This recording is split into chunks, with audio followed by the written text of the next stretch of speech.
Shri Bora ji, Shri Kushagra Nandan ji, Shri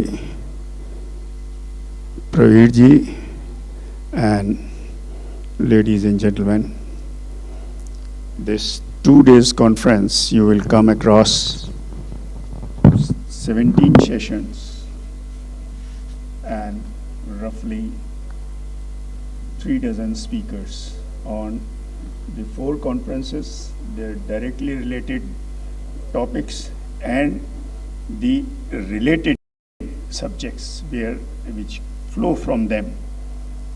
That is how it has been structured. Now, coming to the conference, let me tell you the subjects are interrelated, interdependent, and connected with each other. How? I'll come.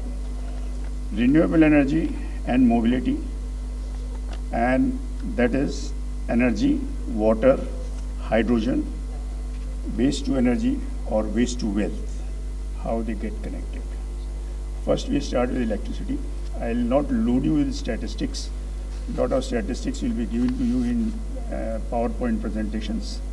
All I'll tell you is today's electricity capacity, installed capacity is 476 gigawatt. 1 gigawatt is 1000 megawatt. Of this, nearly 50%, that is 237 megawatt, is renewable. Renewable has 3 components. It has solar, 4 components rather. It has solar, it is wind, it has hydro, and nuclear. Nuclear is 8,000 megawatt, 8 gigawatt, and the solar is about 110 gigawatt. Another 176 projects are under construction and 72 projects are under various stages of bidding. The thermal or the coal-based and gas-based is only about 8% generation with 20% capacity of thermal.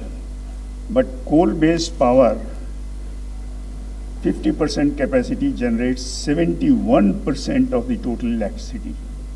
That is the importance of coal. Renewable, yes, it is the energy of tomorrow, energy of today, and energy of days to come. But the portion, what happens is the renewable sources except nuclear are all dependent on nature. Whether it is hydro, dependent on the rainfall and the melting of snow. Whether it is solar, it depends on the sunshine and the floating clouds which obstruct the sunshine. And the wind, which of course is a very free bird, it flows and blows and then suddenly comes to a halt. So therefore, there are 3 characteristics. One is their uncertainty, second is their unpredictability, and third is the what you call as the intermittency which creates a problem when you use energy in the grid. Because how do you use the energy? This energy is transferred into the grid, and from the grid it is distributed further to the retail centers. This intermittency gives shocks to the transmission grid. And the recent phenomena that blacked out whole of Spain, rather a major part of Spain and a part of France recently, was one such disturbance of the grid due to wind. The relationship we see, and the hydro of course is dependent on water. Hydro could be, it could be a storage based or it could be run of the river. Both are dependent on the nature and both are dependent on the seasons. Earlier there was a predictability that in India the rains will be confined due to the 3 months of rainy season, beginning end of June till mid-September. But now with the global warming, the unpredictability, पहले भी unpredictable था, लेकिन अब उस unpredictable की भी certainty has become unpredictable. That is, you can have rain at any time, concentrated over a few days, and the intensity is so high that the rain which otherwise would have happened in 1 month or 1 week or 1 fortnight now happens in 1 day, which upsets, floods, and creates a havoc in all the urban sectors especially. This is water. Now, when we look at life originates how? Life needs water, sunshine, oxygen. 3 important ingredients. Earth is a must, but the life originated in water also, aquatic. So for the human life, water is a precondition, and this water, solar sunlight, wind, oxygen, in it they create life. And this life, for its sustenance, requires energy. That energy could be internal, it could be external. The internal energy comes from photosynthesis in plants and from food of various kinds in other beings like animals and human beings. The foods of various kinds could be vegetarian and non-vegetarian. Non-vegetarian foods are more water intensive. The water intensity depends on solar. Now, this explains why the older civilizations were on the banks of the rivers or near the coastline. Once the food is produced from the farmer, from the farm, it is to be collected, transported, stored, processed, and retransported to consumption centers, and from consumption centers, it is to be retail distributed to the consumers. Now, all this requires energy right from the point go to the point of consumption, including storage at home. All this requires globally nearly 18% of the total energy consumed. That shows the importance of energy, even for survival, not to speak of other luxuries.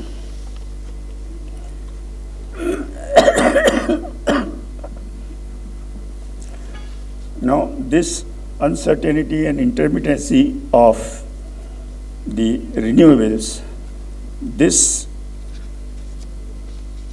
gives a jerk to the transmission grid, as I said recently.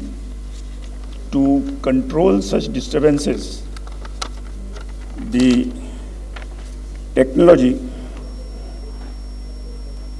found the storage.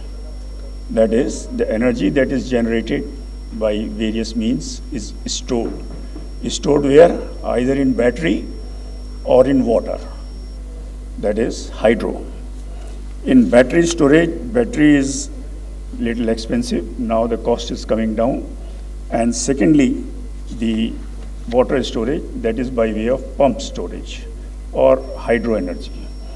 This hydro energy or pump storage is highly capital intensive, long gestation period, but relatively lower operating cost subsequently, and a very long life.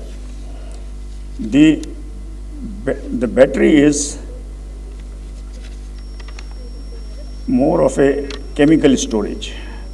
It has certain rare earths, the electrodes, the box, the energy management system in it, and the cells. Now, these cells have a property to deteriorate, and the electric vehicles that we are having, normally after 6 months, the deterioration, there is a deterioration curve which the manufacturer is supposed to give to the consumer. But the consumer, while buying the car, rarely looks at it, and he buys the car, jolly well. And when the battery is showing 40%, the car stops. And when he phones up, then the dealer tells him, sir, we had told you, we had given you the curve, that when it shows 40%, it is nearing exhaustion because of the degradation of the battery cells due to usage. Longer is the continued usage, higher is the degradation. Supposing you go on a long drive, some 100 kilometers or 200 kilometers, then the degradation is faster. This is what yesterday there was a energy debate on this battery storage, where this thing came.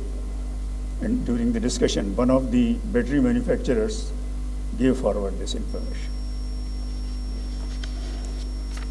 Now, as we move to the urban conglomeration, there are challenges. India today is on the cusp of final phase of economic takeoff, and it faces challenges. The challenges are mainly from population, high population, increasing population, urbanization, increase in demand for energy from ICE, that is information, communication, and entertainment. The increase in demand for WASH, that is water, sanitation, and hygiene.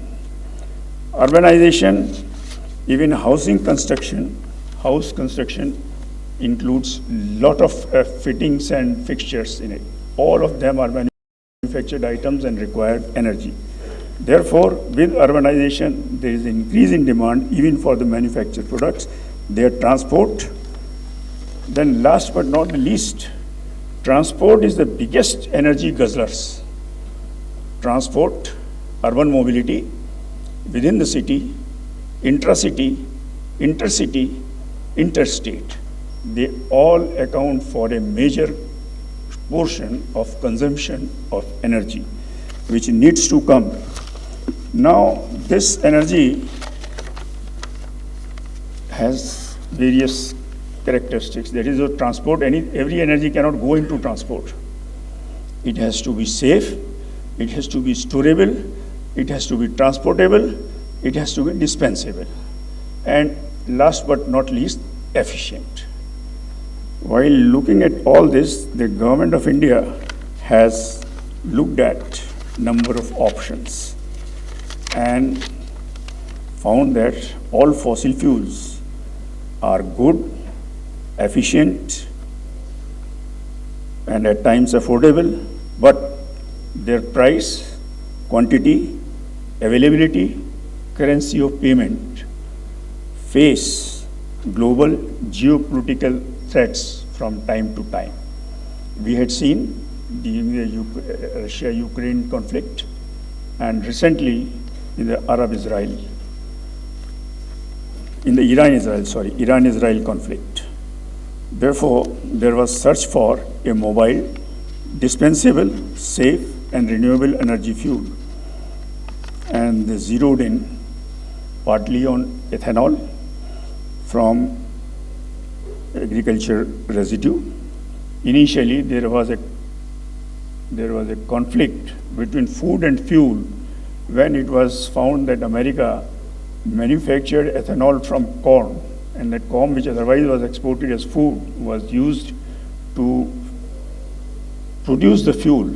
So there was a conflict between the food and the fuel. But in India, the ethanol is being produced either from the molasses, a waste of sugarcane industry, or from the cellulosic waste from the agriculture residue. Then you have the biogas, bio-CNG, and last but not least, the green hydrogen. Government has initiated a mission for each one of these renewable sources. And for the green hydrogen, the government has set up a green hydrogen mission of incentives and schemes spending 10,000 crores to produce 5 million tons of green hydrogen by 2030. And the best news now, ladies and gentlemen, India's Center for Nano and Soft Matter. I think most of us might not have heard of this. Even I too had not heard before I read this report. This Nano Center has developed a material, a next generation device, which is capable of producing green hydrogen by splitting water molecules using solar energy without need for fossil energy and without much use of other costly and scarce rare earth materials. This is going to be a game changer, depends on its commercial success. This will address India's issue of energy transition and journey thereafter. Further, nuclear we have not discussed. Nuclear energy, whether fusion or fission-based electricity using uranium or thorium fuel in large or small modular reactors will address the long-term electricity base load energy needs. Till such time, some disruptive technology may develop safely and serve the mankind. Ladies and gentlemen, all these activities, initially or finally, they generate energy, including food, but leave a good deal of waste and residue, both in urban and rural sector. In urban, it is agriculture, cellulosic material, and in industrial, it is mostly industrial waste like molasses and other products. All this needs to be disposed of. It is worthwhile increasing use of its recycled water, recycled products, or a part of it is recycled or converted into energy, that is electricity. Thus, it will be a circular economy, addressing all the concerns of energy, environment, water, waste, and urban mobility, urban and rural mobility. Ladies and gentlemen, Energy and Environment Foundation recognizes the individuals and the institutions for their outstanding contribution in their respective fields. Today also, there are awards. Let us wait for them. Thank you.